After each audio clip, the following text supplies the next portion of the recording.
كيفاش غنقولوا بان الماتشات اللي جايين ديال المنتخب المغربي غتكون صعب من اللي دازو؟ والمغرب اصلا لعب ضد البرازيل، منتخب اللي خدا 5 ديال كؤوس العالم، وقدر يحرجوا المغرب ويتعادل معاه 1-1. الجواب هو ان الصعوبه ديال المونديال ما كتقاش غير بسميت الخصم، ولكن كتنافس بالضغط، بالحسابات، وبالثمن ديال اي غلطه كديرها فوق التيران. في دور المجموعات التعادل يقدر يكون نتيجه مزيانه، والخساره يقدر يبقى عندك الوقت باش تصلحها، ولكن ملي غندخلوا للماتشات ديال خروج المغلوب ما غيبقاش عندك ماتش اخر باش تعوض، وما غيبقاش عندك الحق تقول المره الجايه نكونوا احسن، حيت غلطه واحده، كره ثابته واحده، فقدان تركيز واحد يقدر يسري لك المونديال كامل. المنتخب المغربي بدا المونديال بطريقه كتعطينا الثقه، تعادل 1-1 مع البرازيل في ماتش كان يقدر يخرج منه المغرب حتى بكثر من بيت واحد، ومن بعد ربح اسكتلندا ب1-0 بهدف جاب 71 ثانيه من بدايه المباراه. ودابا الاسود عندهم 4 ديال النقاط قبل الماتش الاخير ضد هايتي، ولكن هنا كاينه نقطه الناس ما كينتبهوش ليها. النتيجه مزيانه، الاداء في فترات كثيره كان واعر، المنتخب كيضول الكره بكل ثقه وكيخرج من الضغط، ولكن النجاعه الهجوميه مازال ناقصه. وهذا المشكل اللي بقى معنا في الماتشات الجايه غادي يكون اخطر من اي خصم غادي نواجهه. المغرب سدد 26 مره في 2 ماتشات اللي لعب، ولكن ماركا غير 2 ديال البيوتا، وبجوج ماركاهم اسماعيل الصباري. وقدام اسكتلندا المنتخب وصل ل 601 تمريره، رقم عمر شي منتخب افريقي وصل ليه في ماتش واحد ديال كاس العالم من نهار بدات هذه الاحصائيات. ولكن وسط هذه السيطره كامله المغرب دار غير 2 تسديدات كادري، يعني تير كادري دير 2. وهنا كيبان لنا المشكل هو ماشي في كيفاش نوصلوا لكاري دي زويت، المشكل اللي كاين حاليا هو شنو كنديروا ملي كنوصلوا ليه. محمد وهبي قال من بعد الماتش ديال اسكتلندا ان المنتخب كان باغي ماركي البيت الثاني باش يرتاح، واعترف بان النجاعه كانت ناقصه، وهذه النقطه خاصها توقفنا شويه، حيت في ماتش بحال اسكتلندا ماركينا بكري، سيطرنا، دورنا عليهم كره، وصلنا لكاري دي زويت، ولكن بقينا حتى لاخر دقيقه خايفين من الكره الطويله، من كفره ولا من كره كترجع من شي مدافع، حيت 1-0 كتبقى نتيجه ضعيفه حتى الا كنتي من احسن الفرق في العالم. دابا الخوت كاين ماتش هايتي، وملي كتريح مع شي واحد من العائله وصحابك الناس تيقولوا لينا هايتي راه ناقصه، المغرب احسن منها، يعني الماتش سهل. ولكن في المونديال الماتشات بحال هادو كيكونوا خطيرين، حيت هايتي ما بقى عندها ما تخسر، واللعابه ديالها غيدخلوا باغيين غير يساليو المشاركه ديالهم بصوره مزيانه. وزيد عليها انهم خسروا غير 1-0 مع اسكتلندا، ومن بعد خسروا 3-0 مع البرازيل، يعني منتخب يقدر يبقى منظم لوقت طويل ويسد المساحات ويخليك انت اللي كتغامر وكتحل التيران.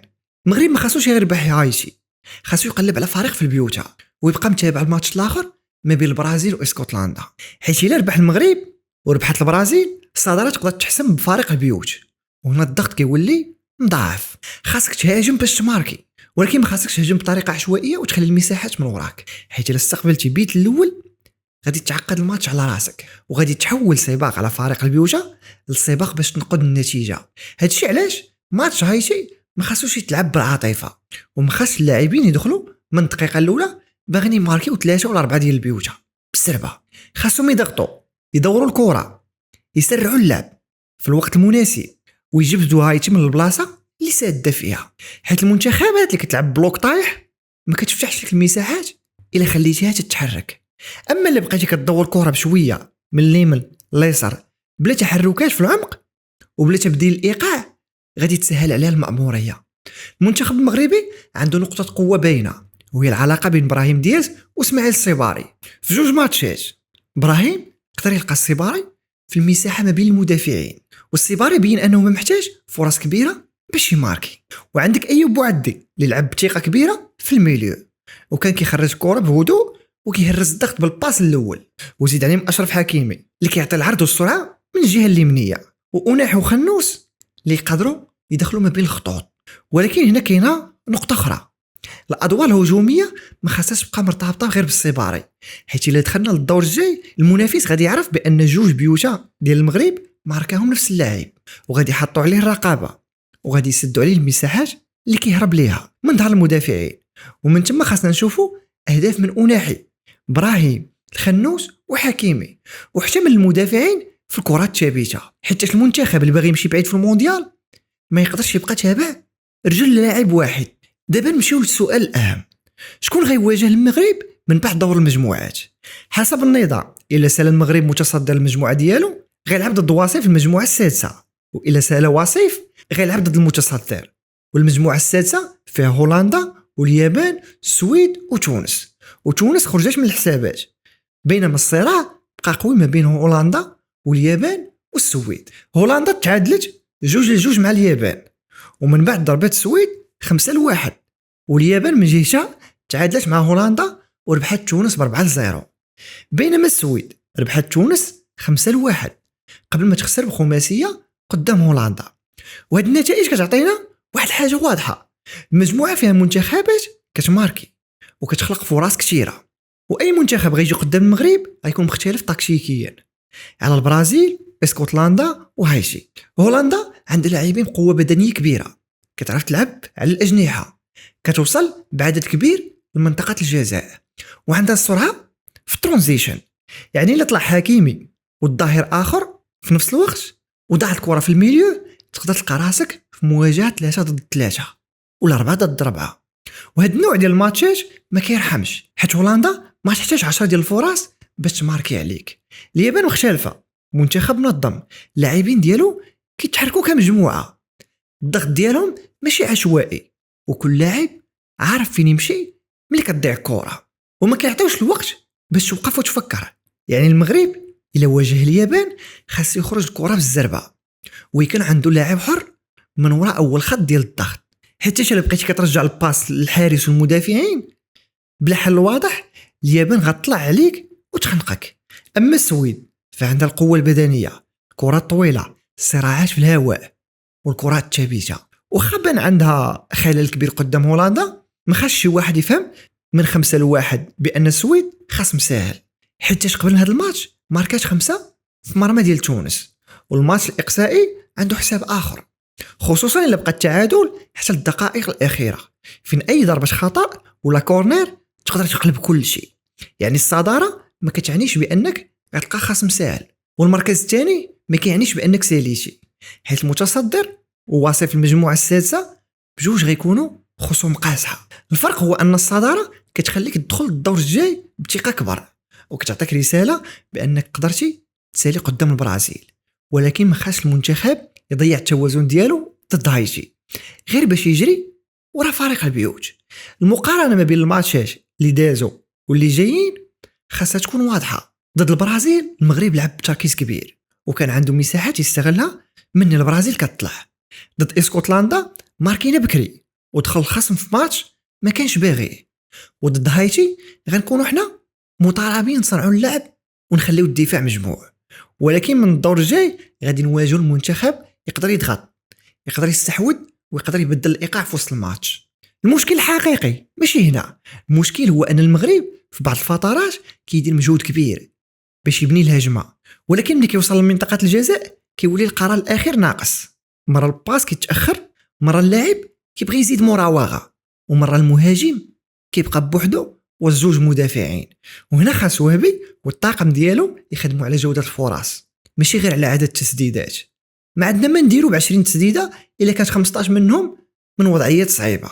من الافضل تصنع 7 الفرص واضحين، اللاعب يكون مقابل مع المرمى ولا توصل الكره في المنطقه الصغيره بتمريرات ارضيه اللور، خصوصا ان بزاف ديال المدافعين كيتوقعوا العرضيه العاليه ولكن كيتعذبوا مع الكره اللي كتدوز في الارض ما بين الحارس والدفاع. الحل الاول ضد هايتي هو تحريك البلوك ديالهم. المغرب خاصو يبدل اللعب بسرعه من جهه لجهه، حكيمي يوسع التيران في اليمين والجهه الاخرى تبقى فيها رجل اللاعب باش ما يتجمعوش كل شيء في نفس البلاصه. ومنين تمشي الكره للجهه اللاعب من الميليو خاصو يدخل للبوكس بلا كره، حتى السيباري بوحدو ما يقدرش يربح كل الصراعات وسط 2 ولا 3 ديال المدافعين. الحل الثاني هو اللعب بين الخطوط، ابراهيم دياز ولا خنوس خاصهم يتسلموا الكره في ظهر الميليو الخصم ويدوروا مباشره للمرمى، ماشي كل مره يرجعوا الباس اللور، حيت اللاعب اللي كيتسلج بين الخطوط كيخلي قلب الدفاع حاير، واش يخرج يتبعو ولا يخلي المساحه من وراه ولا يبقى في بلاصتو ويعطيه الوقت باش يمرر ولا يماركي. الحل الثالث هو استغلال الكرات الثابته. المونديال والماتشات الاقصائيه كيتحسموا بزاف بالكورنيرات والكفرات، وما خاصش المغرب يبقى يتعامل معهم بحال شي فرصه عاديه.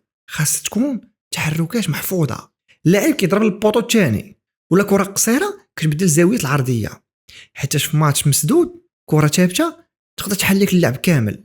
بحال كيف طرا الماتش ما بين الماتش ديال الجزائر، ربحوا الماتش غير بكورنيرات. الحل الرابع هو التوازن من ينهاجموا، ما خاص اظهره بجوج يطلعوا في نفس الثانيه، خاص يبقى على الاقل 3 لاعبين منظمين ورا الكره، ومعاهم لاعب في الميليو كيجمع الكرات اللي كترجع. حتى هولندا واليابان بالخصوص يقدروا يخرجوا من الضغط بجوج باسات، وإلا كان التيران محلول كتولي راجع اللور كتجري ورا المهاجم. الحل الخامس هو الشونجمونات في الماتشات الجايه، ما خاص المدرب يتسنى حتى الدقيقه 80 باش يبدل. الا بان بان الجناحيه ولا الميليو بدا كيخسر الصراعات ولا الخصم بدل السيستم ديالو، خاص الرد يكون بكري، حيت في 20 دقيقه الاخيره اللاعب لا يدخل باقي حي يقدر يعطيك ضغط سرعه وتسديده كتقرر الماتش. وحتى تدبير الطاقه مهم. المغرب جا من ماتش قوي ضد البرازيل وماتش بدني ضد اسكتلندا، وغادي يلعب ضد هايتي، ومن بعد فتره الراحه غادي تكون قصيره قبل الدور المقبل. يعني وهبي خاصو يلقى التوازن بين انه يلعب باحسن تشكيله باش يضمن النتيجه، وبين انه يعطي راحه لبعض اللاعبين ملي الماتش يسمح ليه يعطيه الراحه. لان الهدف ماشي غير نسالوا المجموعه، الهدف هو نبقاو واقفين حتى الادوار الاخرى. من الجهه الدفاعيه المنتخب استقبل بيت واحد في 2 ماتشات، وهذا الشيء نقطه ايجابيه. بونو حاضر، الخط الخلفي منظم واللاعبين كيرجعوا يعاونوا، ولكن الماتشات الجايه غتطلب تركيز اكثر في الدقائق اللي من بعد ما نماركيو، حيت بزاف ديال الفرق كيتمارك عليهم البيت ومباشره كينقص التركيز وكيبداو كيتراجعوا وكيعطيو الكره للخصم. المغرب ضد اسكتلندا ملي ما ماركاش البيت الثاني الطرف الاخير يدافع على 1-0، وهذا السيناريو ما خاصوش يتعاود عند منتخب قوي، لانك الا رجعتي بكري وحطيتي 10 لاعبين قريبين من البوكس غادي تعطي للخصم الكورنيرات، ضربات خطا والتسديدات، والافضل تبقى كتضغط بذكاء وتحافظ على الكره في بعض الفترات وتقتل الريتم ديال الماتش بلا ما تدخل في التخربيق. كاين حتى ضغط اعلامي. المغرب ما بقاش المنتخب اللي داخل المونديال والناس ما متوقعين منه والو من بعد النصف النهائي 2022 ومن بعد الاداء قدام البرازيل. اي تعادل غيتشاف بحال شي نتيجه ناقصه، واي ربح صغير غيخرجوا الناس يقولوا علاش ما ماركيناش كتر. ولكن هاد الضغط خاصو يبقى عند الجمهور والصحافه وما يدخلش لعقل اللاعبين. محمد وابي قال قبل المونديال بان المغرب خاصو يدخل اي منافسه هو كيقلب على اللقب، وقال من بعد البرازيل بانه باغي يمشي ابعد من نصف النهائي 2022. وهذا الطموح زوين، ولكن الطموح ماشي هو تهاجم بلا حساب. الطموح هو تعرف تربح الماتشات بطريقه مختلفه، مره بالاستحواذ، مره بالترانزيشن، مره بالكره الثابته، ومره بالصبر حتى يفتح الخصم المساحه. حتى الجمهور خاصو يعاون. النقد حق ديال اي واحد، تقول اللاعب ما كانش مزيان، المدرب تاخر في الشونجمون، هادشي كامل عادي، ولكن تسب في الكومونتيرات الهجوم على العائله ديال اللاعبين وتحمل اللاعب واحد مسؤوليه ديال كل شيء، هادشي ما غيزيد المنتخب حتى شي حاجه، بالعكس غيدخل الضغط للمجموعه في واحد الوقت خاصه فيه الهدوء. دابا عندنا 3 ديال السيناريوهات. السيناريو الاول ان المغرب يربح هايتي بنتيجه مريحه، والبرازيل ما تقدرش دير فريق كبير قدام اسكتلندا، وهنا المغرب يسالي متصدر ويمشي يواجه وصيف المجموعه السادسه. ولكن هذا الوصيف يقدر يكون اليابان، السويد وحتى هولندا حسب النتائج الاخيره. السيناريو الثاني ان المغرب يربح ولكن البرازيل تسالي بفريق احسن، وهنا المغرب يجي ثاني ويواجه متصدر المجموعه السادسه، والمرشح يكون هولندا ولا اليابان. وهنا خاصنا نكونوا واضحين، الطريق غيكون صعيب، ولكن المغرب تبت قدام البرازيل بانه يقدر ينافس المنتخبات الكبيره بشرط يحافظ على التنظيم ويصلح النجاعه. والسيناريو الثالث اللي خاصنا نتعاملوا معاه باستخفاف هو ان المغرب يتعثر ضد هايتي وتخلط الحسابات مع النتيجه ديال اسكتلندا والبرازيل، وهنا نقدروا ندخلوا في حساب المركز الثالث. وخا 4 ديال النقاط غيخليوك في موقف مزيان. المنتخب ما خاصوش يدخل الماتش وهو داير حساب التاهل، خاصو يدخل باش يربح ويحسم من نتيجه المباراه. الراي ديالي هو ان المنتخب المغربي لازم امتحان ضد البرازيل ونجح فيه، وداز امتحان ضد اسكتلندا وخدا نقاط، ولكن الامتحان الحقيقي دابا هو واش يقدر يقتل الماتش ملي يكون هو المرشح، وواش يقدر يحول السيطره لبيوتا، وواش يقدر يتاقلم ملي يواجه المنتخب كيتغلط اكثر منه، ولا المنتخب كيعطي الكره وكيبقى يتسنى يغلط. المباريات الجايه غتكون صعيبه، ماشي حيت المغرب ضعيف، ولكن حيت هامش الخطا غينقص. الخصوم غيقراو الماتشات ديالنا، غيسدوا الطريق على السيباري ويحاولوا يمنعوا ابراهيم من الدوران بالكره، وغيديروا الضغط على بوعدي والميليو باش يقطعوا البناء من الاصل. ومن هنا خاص المنتخب يبين انه عنده الخطه الاولى والثانيه وحتى الثالثه. المغرب عنده جوده باش يمشي بعيد، عنده حارس محارب، عنده حكيمي اللي يقدر يقلب الماتش في لحظه واحده، عنده ميليو شاب كيلعب بثقه، وعنده ابراهيم اللي يقدر يخلق الخطر من لا شيء، وعنده السيباري اللي بدا المونديال بجوج ديال البيوتا. ولكن الاسماء بوحدها ما كتربحش الماتشات اقصائيين، اللي كيربح هو التنظيم والنجاعه والتركيز والتعامل الصحيح مع اللحظات الصعيبه. دابا اكتب لي في الكومونتيرات شنو الاحسن في ماتش هايتي. المغرب يدخل يقلب على اكبر نتيجه باش ينافس على الصداره ولا يضمن الرباح ويحافظ على الطاقه والتوازن، وشكون هو الخصم اللي كتفضل نواجهه في الدور الجاي، هولندا، اليابان ولا السويد؟ واعطينا السبب ديالك بلا سبان وبلا تعصب. ولا وصلتي حتى لهنا خلي شي لايك وتابع القناه باش يبقى وصلك تحليل الماتشات والاخبار ديال المنتخب المغربي، ونتلاقاو من بعد الماتش ديال هايتي باش نشوفوا شنو غيكون.